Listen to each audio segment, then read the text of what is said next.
Today's podcast is sponsored by one of our favorite products, Almond Cow. We've been using it for well over a year, and I say we, mostly my husband Mark, who is mooing. Honey, what are your thoughts about Almond Cow? This is the Moo Man. He's back. I love the Almond Cow because we know how great it is. Anything that you can make a plant-based milk with, you're set. I don't need to make that much. It's just sitting in the pantry. And then when we're ready, I just make it. It takes a minute. It tastes so good. It tastes so good. And for those of you who are thinking about it, let me tell you why. There are no added preservatives, any kind of artificial stuff. You put in it what you want. You can sweeten it to your taste. It is so easy to make, so easy to clean up, and it's pure gold. It really is. And they give you a lot of recipes on the Almond Cow website. You have the recipe, so you don't have to think, you don't have to go anywhere to find it. It's there for you. Yes, we love it so much. So if you're interested in getting your own, go check out the link or just go to their site, almondcow.co, and you can use code LARA, L-A-R-A, for extra savings. Go get yourself one and have fun.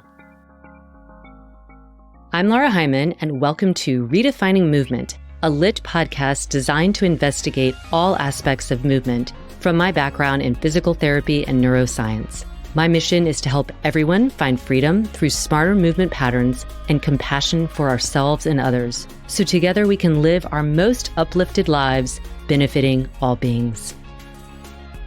Welcome to Friday with Friends. Today I had an amazing chance to talk with Jill Coleman, who is just a genius at branding, at fitness. She is from jillfit.com, but you might see her on Instagram at jillfit as well. We talked about so many things, her common journey that I also experienced, and how she has turned this into a huge business and become a digital business expert. So if you're listening, if you're any kind of movement professional who wants to get more business tips, please listen.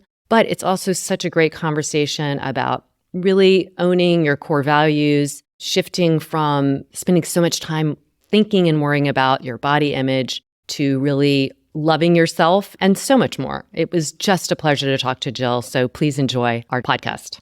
Welcome, Jill. I am thrilled to have you on. I always love talking to other movement professionals, especially those who've really carved a specific niche and have done such an excellent job that they can share with others. So thank you for being here. Thanks so much for having me. I'm super excited to be here.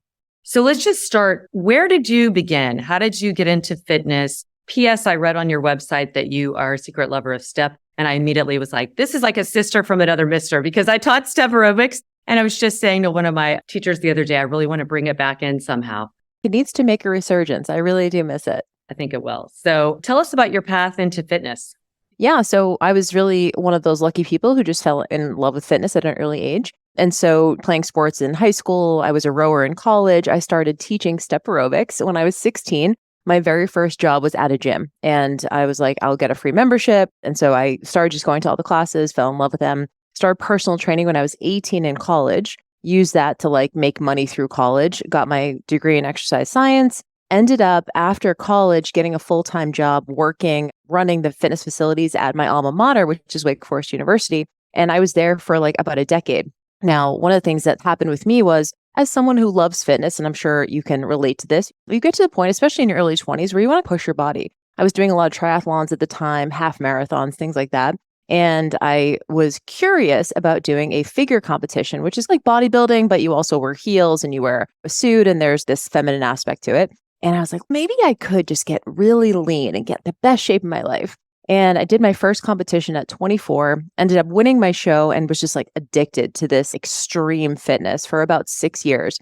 At the time in my 20s, I didn't have any responsibilities. I was working in fitness. It made a lot of sense. However, I ended up starting to just get really obsessed with my body, really obsessed with food, really obsessed with exercise, to the point where I was doing 2 to 3 hours of cardio a day. I was cutting carbs, my hair was thinning, all of this kind of stuff. And luckily, it took starting JillFit as an online business when I was 29 to sort of yank me out of that. It was a wake-up call to me that if I wanted to be successful in my career and really spend the time and mental energy on my business, I had to figure out the body stuff. I had to really figure out how to make this thing sustainable. I know we hate those words like consistent and sustainable and balance and moderation. But that's really what it ended up being for me. So over the course of about 3 years, I started teaching myself moderation and mindfulness and pulling back on my exercise and really focusing more on weight training. It took me about 3 full years to like completely shed that food obsession, exercise obsession, body obsession, and all of the things I was really scared about. Oh, I'm going to gain a bunch of weight, or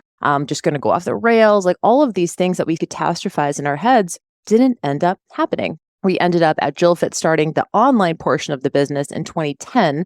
And I started as a blogger. And I know we're going to talk a little bit about business today and a little about branding. I didn't know anything about business. I was an exercise and nutrition person. I got my master's degree in nutrition. At that point, I was like, let's see if I can just help people outside of my local area. And over the course of 2 years, I blogged every single day for 2 years. And this is back in the sort of golden age of blogging when people are reading long form content. We started growing a pretty loyal readership within a couple of years. And I started just doing one-on-one fat loss coaching for people all over the world. Then people started asking me like, how are you doing what you're doing? I know enough to help people do at least what I've done. So I started teaching the blogging model and things like that. And that was in 2012. Fast forward 11 years, I've been doing mostly at this point business coaching for health and fitness professionals. So it's been a wild ride. And I feel like I've done everything there is to do within the fitness industry. So I'm actually like a meathead at heart. So we still do have fitness and nutrition programs at JillFit. I just don't think I could ever give it up. But for the majority of what we do is the business side of things. First of all, let's just talk about the body stuff, because I do think this is very typical, especially in that 20 to 30-year-old. And I wonder how much of it you have to go through it personally to know that it's not a sustainable way of living. It takes so much energy. It's exhausting to always be thinking about the way you're projecting yourself in the world. So what would you say to those 20 to 30-year-olds? You sort of don't know until you go through it, especially as a woman in our society. I think you just think you need to be dieting. I don't know that I ever questioned that narrative. I just always was like, I need to lose 5 pounds. I need to lose 10 pounds. Talk to my mom. She says the same thing. I talk to my other female relatives. They're always saying the same thing. So you just grow up with this idea that you should be trying to lose weight all the time. And for someone like me who was really into sports and athletics, I, at that point, hadn't really paid attention at all to my eating. When I did my first competition, that was the very first time. And I love the idea, and I'm sure a lot of people can relate to this, of like how I eat influences how I look. And it gave me this locus of control. There's this whole side of things I haven't even been paying attention to that now I can really look the way I want. And I think the biggest struggle, especially in those early 20s and maybe mid 20s years, is that if someone had said to me at that time, Jill, you just need to focus on consistency and balance and sustainability and like, you want to live long, that wouldn't have resonated with me at that age. For me, it was very much like, if I can go further, I'm going to go further. If I can get leaner, I'm going to get leaner. If I could do more exercise, I'm going to do more exercise. To your point, now in my 40s, I'm just like, it's so low on the totem pole. You know what I mean? It's so low in terms of what I find important in my life. But I do believe, to your point, you do have to go through all of that to get to the point where you have the realization. And you can't hear from anyone else. I think you do have to have the full experience. And people come to me to this day and say, I know your story, but I've always had this bucket list item. I just want to do a figure competition. And I always tell them the same thing. You should do it, but just be aware of the risks. No one was talking about this stuff back in 2006 when I did my first show. Now we have a lot more awareness around diet flexibility, metabolic flexibility, rebounding. Like no one was talking about that back in those days. So I am grateful that a lot of people can do some of this more extreme fitness more safely and more responsibly than certainly I was. Well, and I think you mentioned something that is true for so many of us, which is this need for control. Here's something we can control: the way we look, what we put in our body, how much output we do. And I think if we can take that need that we all implicitly have and direct it somewhere else, directing it like the way you did into this business world, into creating your brand, I do think there is a control aspect. You delineate what you need. You have to perform. It's not going to ever just happen. That's the discipline of a brand. How much do you think when you redirected it to that really helped your growth? Oh, for sure. Like you mentioned, everyone has this innate desire to be in control of something in their life. I think the hardest part for me was really discerning what was mine to control and what wasn't. So for example, in business, there's a lot that we can control. There's a lot in terms of how we show up, the actions that we take, the attitude we show up with, the way in which we interact with things when they do go sideways in the business. Like in my experience, there's a lot that we can control on our side of the street. But at the end of the day, we're never going to be able to control when people decide to buy. So that's one of the hardest things, is really figuring out, and I notice this a lot of times with newer entrepreneurs, they do feel like they should have control over how much money they're making all the time, how their launches go. You can always control everything up until the point of sale. And at that point, you can't be in someone's house pressing the buy button for them. So for me, that was more the education around like control the things that are in my control and then be able to accept and detach from the things that I can't. The more I thought about, especially the food stuff, we have an education called Moderation 365, where we do acknowledge the fact that for a lot of us, controlling what we eat means controlling how we look. And controlling how we look means controlling how we're perceived in the world, especially as a young woman, right? Like if I have the certain aesthetic or I look a certain way, I'm going to be respected, appreciated, treated kindly, whatever it is. And that stuff is real. They've actually shown that in research, right? When we think about it like that, you have this desire to control my eating all the time. But what was ironic about that was that approach to eating, I need to be in control of my eating and in my environment and my food and all that kind of stuff all the time, ended up being the thing that was crippling to me because I couldn't go to a social event.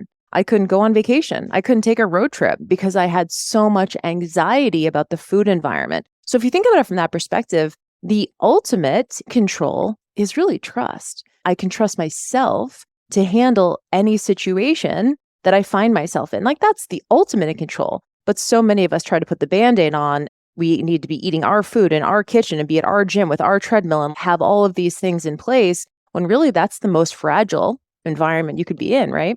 I love that. And in that vein, like how would you define moderation when you're talking about this Moderation 365? It's one word. It's satisfaction. That's it. People feel a certain way about moderation. Moderation is impossible for everybody. Some people are these all or nothing people. In my experience, especially at the beginning of their journey, that is the case. People just say, well, Jill, you don't understand. I just can't be around French fries. I can't have that in my house. And I do believe that's more of like a level 1 approach. And it does work for some people. It's just get it out of the house. The only problem is, again, it comes back to the fragility of that. At some point, you're going to be out and someone's going to have fries and you're going to have to deal with it. So why not figure it out so that you're not scared of those situations or you don't have food scarcity when you're in those places? The level 2.0, which is what we teach, is being able to trust yourself in all of those scenarios to be able to feel satisfied, but not stuffed. We work with a lot of people who are over dieted. We don't work with the beginners, people who just don't even know what carbs are, what foods have protein and stuff like that. We don't really work with beginners. We actually have an assessment. If someone's too beginner, we just don't take them on because they just don't need this education. This is really like a food psychology education. It's really about unlearning a lot of the old narratives around food because you almost know too much. You learn everything and it's exciting because you're learning and you're growing and it feels like power. But then you get to the point where you realize only a few things really matter. And I think a lot of people have to get to the other side of that bell-shaped curve to realize only a few things actually matter.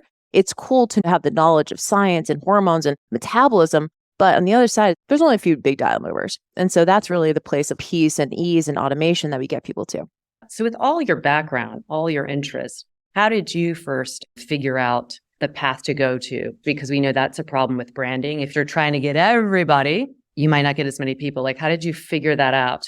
So I will say that I don't really teach what I've done. I'll give you one insight. So the first couple of years at JillFit, the online business, we were doing fat loss, nutrition, and fitness. So we worked with a good amount of people. We had grown the readership and things like that. And so at that point, we had a good amount of people who had success with us, whether they lost weight or they got stronger or they built muscle or whatever. When I pivoted into business, it wasn't really like a hard pivot. I wasn't like, okay, now we're only talking about branding and messaging and marketing. It was more like, maybe you want to start a blog. You're a mom of young kids and you have a little bit extra time. Maybe you could start a blog and have a couple clients. It was a very slow sort of pivot into business. What happened was the people who we had gained trust with the fitness and nutrition stuff were like, oh, maybe I could learn. You sort of break through this trust barrier and then trust translates. So this is why you see people start in fitness and nutrition and then like 10 years later, they're like a relationship coach and their audience will actually go with them. And this sounds so strange, but you can get someone a win with fitness and they go, well, I want to work with Jill for business. That's been the pipeline for us. So I wouldn't necessarily recommend that because it took a few years to like build up that trust to then be able to pivot. So for most people, and I will say especially now because the space is becoming more sophisticated, let's say that because there's more coaches, there are also more potential clients. So if you're coming online and you're trying to build a personal brand, it is pivotal that the more recent you've started, the faster you start to niche down. So to your point, I would never recommend someone do what I do, which is let's do a little fitness, little nutrition, little business. You have to pick one thing, put all your eggs in that basket until you break through, and then you can go wherever you want. So basically what you're saying is for anybody who's listening, who's like, I've just become a yoga teacher, even a physical therapist who doesn't want to be in the regular clinical space, or it could be like a nutrition coach, or it could be for postpartum women or for women who want to lose weight or whatever it is, and then gain the trust of those people before you start adding other things. Because I'll give you an example. I work with a lot of coaches who are postpartum coaches. And for the majority of them, they've had a baby within the last 5 years, probably. But then 10 years later, they're like, my kids are in high school. Not only do I feel a little bit out of my integrity talking about early postpartum at this point, but like, I'm just not interested in it. That's not where I'm at in my life. And so at that point, they have to pivot the brand. But the good news is that oftentimes they've built trust with those moms, and those moms are also getting older too, right? So they're ready for the next iteration of whatever this coach wants to put out. Even more so, I'll give you an example. We have a client right now in one of our programs who is postpartum for rock climbers. She's doing really well. She's doing like 10K months because she's niched down even more so. So I think from that perspective of like nutrition coach, but what specifically about nutrition? Are you a macro coach? Are you figure competition prep? You almost have to start even more niched. And then from there, you can start to get more broad. But what I see is a lot of people staying really broad and never breaking through, and then waking up 3-5 years later and wondering and throwing in the towel, which sucks because there's a ton of opportunity. I think there's this misconception that there's no clients or it's so saturated, there's nothing left to say.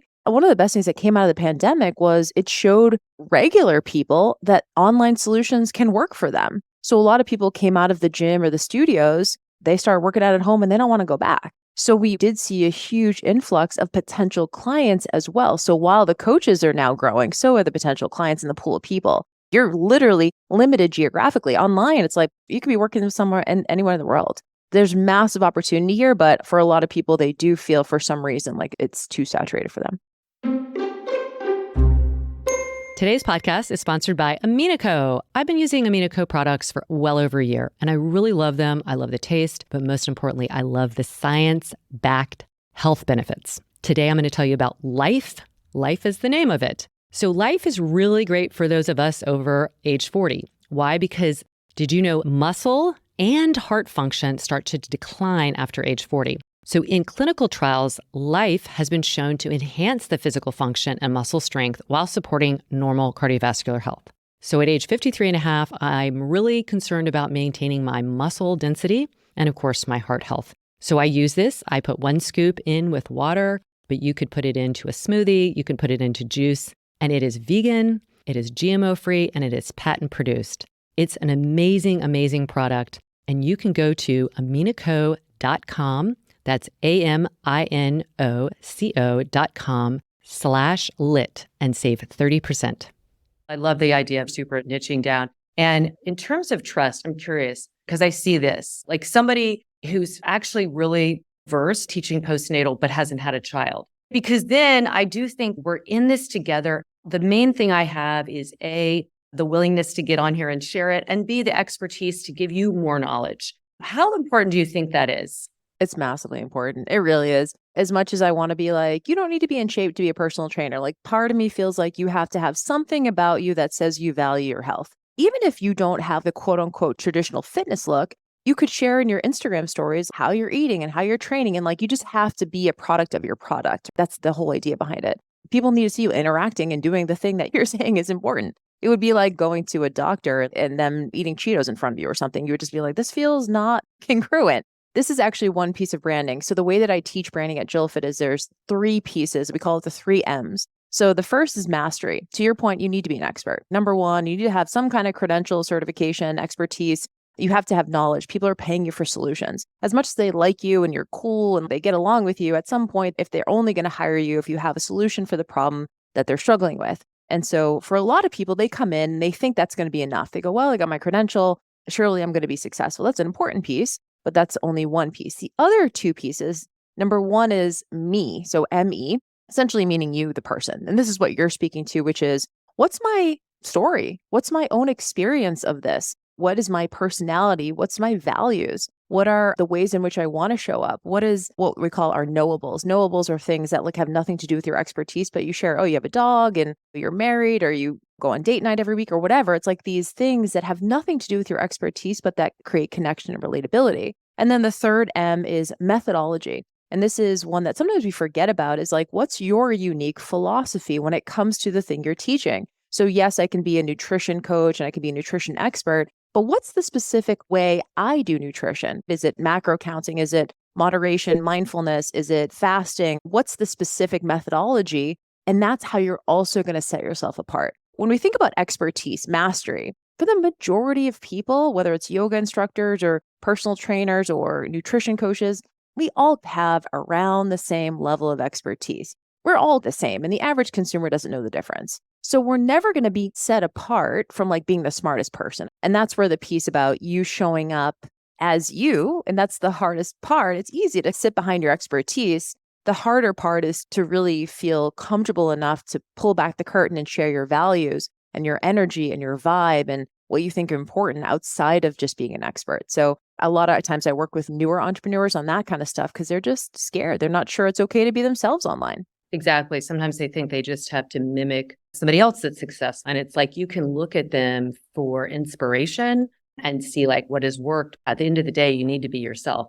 That's what I always say, because I've created a very specific method and people can go through my training and they share it. I've had people who've gone through and they share it like it's their own. Very few have done that. It's this idea of like, they're still not me. And that's the other thing is people get scared about sharing knowledge. And to me, if you have something, you should share it.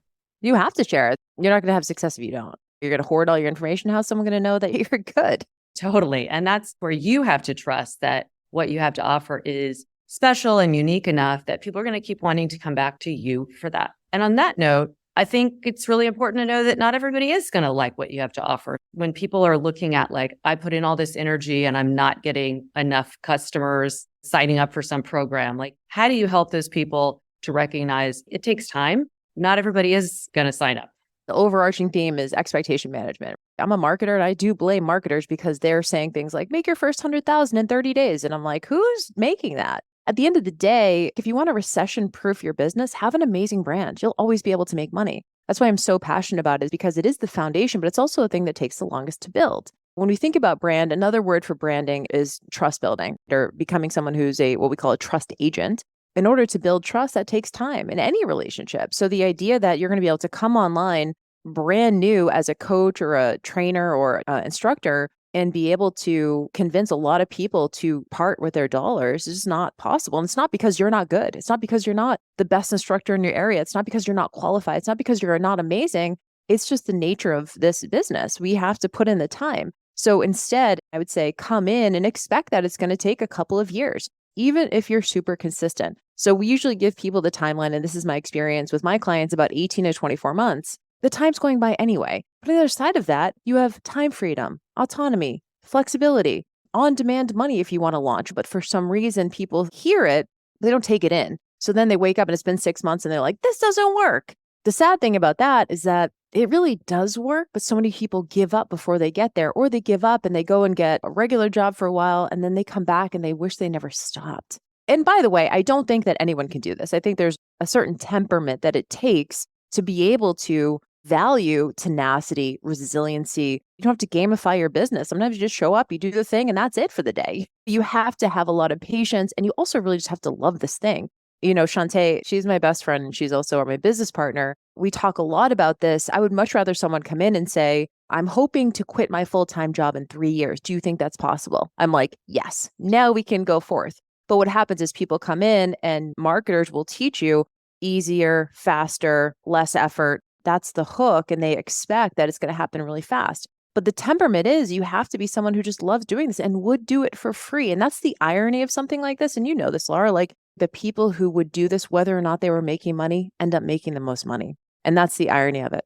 It is. When I've been asked, how have I been successful? My answer almost always is my endurance. Obviously, the love for it. Other people that have that are also doing it. But you're right. It's not for everybody. If they really need a quicker response, it might not be the thing to do, because there's a risk when you start working for yourself. But if you love it, the payback is incredible. Right. And that's the thing. The irony of quote unquote risk is you haven't built that foundation of trust and that you haven't built that really strong brand. Once you have built that brand, it's actually not risky at all. And I'm sure you've had this experience. You've built your audience, you have the attention. Obviously, you have a ton of goodwill that you've built with relationships. And so you could right now go and put an offer out and probably make $10,000 this week if you wanted to. So in that way, it's actually not risky. It's actually less risky than having a real job. So there is that at the beginning, and not everyone's going to come out. But you have to ask yourself, how patient am I willing to be? And do I really love this stuff enough? And do I feel enough passion and meaning to do this regardless of what the outcomes are? I think so many people are waiting for an outcome to then do the work. It's the opposite. You do the work to create the outcome. I hate to use the phrase of like amateurs versus professionals, but are you familiar with The War of Art by Stephen Pressfield? So he talks about this. He's basically like, professionals don't only work when they're in the mood. They sit down and you just write. You do it. If you're professional, you do it every day. And so I think a lot of people are trying to have the success of a professional, but they're acting like an amateur. It's not that there's something wrong with them. It's just flipping their mindset to be like, okay, I'm here and I'm going to endure. And while I'm enduring, I'm going to learn. I'm going to mess up. I'm going to implement more. I'm going to grow, right? Like we don't just sit here and wait. We actually start progressing and getting better and having new strategy inputs and new tools and things like that too. So yes, it's a waiting game, but you got to be learning while you're waiting. Oh, absolutely. And it's fun enduring. I think some of it is the lack of expectation of when it's going to happen, just putting one foot in front of the other and continuing and being really confident, I think, in your product. When there's some moments of doubt, you're just going to be like, no, this is it. I love it. And whoever is in with me, great. Okay, so let's talk about branding for a moment. And I know, of course, we're going to promote all the stuff that you have because this is just a summary, not even all the depth of knowledge that you would give to people, but branding. In this world of, say, fitness in particular, how do you brand if you're not going to just be another Fit Laura or Laura movement? Because branding, of course, is something that becomes this 3-second thing. You see it and it appeals, and then you go underneath, and then it becomes, again, recognizable. But how important it is to have the brand that describes what they're going to get, or to have something more kind of like, what is this brand about? So there's two things we're talking about. There's brand identity, which is what most people think of when they think of branding. So they think like colors, fonts, logo, name, and those things are fine. But so many people don't get started with their business because they're so worried about those kind of things. You can always change that stuff later. You can always change your name, your URL. In fact, you're probably going to rebrand. Every couple of years, you're like, I'm doing this a little differently. Yeah, so that stuff will always change, but that's not what brand is. Brand is a feeling. Brand is like, what's my relationship to this entity, to this person, to this coach? And so if we're talking personal brand, which is what I help people with, I'll just give your audience a really easy exercise they can take to their people. If you're using Instagram or Facebook and you can use stories, get on stories and ask your people if they had to choose one word to describe your content. Not you, because you'll probably get more like personal characteristics like strong, smart. We want to get more like the branding stuff. So what is one word that comes to mind? And they'll tell you exactly why they come to you. It'll be like workouts or muscle building or nutrition tips. Because when we talk about brand, you can do all the branding work, but really it's the perception that people are having of you. You're always branding. You just might not be branding in the direction you want to be branding. Brand is really just how people feel about you and the utility that you provide to them. So they're coming to you because they know they get value. Someone follows you on Instagram because on some level they're getting value, whether that's education, whether that's entertainment, whether that is connection and relatability. We talk a lot about in branding, like I help statement, which is like part of your Instagram bio, your Facebook bio. But really what I care more about is what's the one word synonymous thing that people think of when they think of you. That's really going to tell you the power of what you're bringing. And I would say if you agree with that and it's congruent with what you believe, then double down on that stuff because they'll tell you how they're seeing you. What have people said about you, the one word? Business, moderation. We used to do a lot of mindset work. We have a couple of mindset courses in like early 2011, 2012. So people would say mindset, but then they'll say things like real, honest, which is another piece of branding that I want to make sure we touch on, which is you have to show people what your energy is. You gotta get on video, whether it's even just on Instagram stories, practicing or doing an Instagram live that you delete after or something, but you have to give people a feel. That's why I love podcasting so much because like someone's listening to this right now on a walk or while they're making dinner and they're like, I understand the vibe of this person. They may not like it. They don't have to like it, but they can decide, do I like it or do I not like it? And so all of these tiny little touch points, how you animate and what your energy is and how you speak and how fast you speak even, all of these things people are picking up on and deciding, is that like me or not like me? that's a really big piece of it. And I would say adjacent to that is your values. So you're listening to this and you're probably getting like, if you've never met me, you're probably thinking, wow, Jill's no nonsense, or she's an action taker, or like she just done a lot, or something like that. You're picking up all the time the values of that person. That's why we have a course on branding called Trust You. And the first module is all about values. You have to know your own personal values to then be able to share them online to create an environment of people who have shared values. This is how you're going to attract your perfect client, because they already know what the deal is. And it's a disservice to not share those things. And it's bad for everyone when you don't, because you end up getting a client who's not a good fit, right? And ends up being like they're not getting the results, they want a refund. So the big piece of it is knowing your values and then consistently showcasing them on social media. It's not even just a peek behind the curtains. It's literally showing what's behind the curtains versus just some perceived idea based on visual. I think social media, there's probably a lot of smoke and mirrors, which is why I do like stuff like this, or things like lives or even live events. It's like no hiding. Yeah, exactly. I'm sure you're at this point too, Laura, with your business where you're just like, I have the best clients. It's an effect of being able to share so authentically. So for example, if you're listening to this and you're like, God, I do get clients every once in a while that ghost me, or problem clients, or don't know the vibe, it's probably how you're showing up. I think especially in this space, from a personal branding perspective, I have a very masculine energy, the way I present. For a lot of people, that can be sort of a turnoff, or that's not what they want. That's not how they are, which is totally fine. But it took me probably even up till embarrassingly a few years ago to really own that. Because we see in the coaching space, it's a lot of like heart-centered and mindset and manifestation and astrology. And that's just never been me. I felt the freedom to just really double down on who I actually am. And honestly, things have gotten a lot better. I agree completely, because I was always like that in yoga. I never did the yoga speak because it just didn't feel authentic at all to me. And I think there is a realness that not everybody is going to be attracted to, but it's attracting, again, the people who are craving that. Okay, so let's now tell everybody where they can find all this stuff. What are the different options for courses? I think the branding stuff, the marketing stuff is so needed, but anything else that you offer, please share. Yeah. So honestly, just the best way for anyone to connect, or if you're interested in any of the things that we offer, is jillfit.com. All of our offers are on there. You can always hit me up on social media at JillFit. We also have a fitness and business podcast called Fit Biz You. So if this content resonates with you, we do a lot of different episodes on everything from branding to messaging to marketing to lead generation, sales, launching, stuff like that for health and wellness pros. Would love to hear from anyone who wants to chat. Amazing. I think this is really essential for everybody. Like even those of us who've been doing this a while and might have a product, a brand that is successful, it's like, I'm always learning. I know you're learning because you've got to present it. I think the other thing is really just be excited about the fact that it's ever changing. There's some things, the thread line of what you said, your core values and what you have to offer, but the way it's presented and what is working is just going to change. And I think it's exciting. It's really exciting. And I think it can be scary for people like, oh, I just learned this TikTok. Now I got to learn Threads. So I think there is always that. But I think you're right. If you could see it with like a curious, excited mind, possibilities are endless. The idea that there's scarcity in this space, I'm just like, there's never been more abundance. But you have to really feel that, and you have to be open to that possibility. Yes. This was such a treat to talk to you. So thank you so much. Thanks so much for having me. And for everybody out there, check out Jill. And as always, I'm pulling for you. Thank you for joining us on this episode of Redefining Movement. If you like what you've heard, please like and subscribe wherever you get your podcast. Feel free to leave us a rating and review or share with someone you know. Check us out at www.litmethod.com.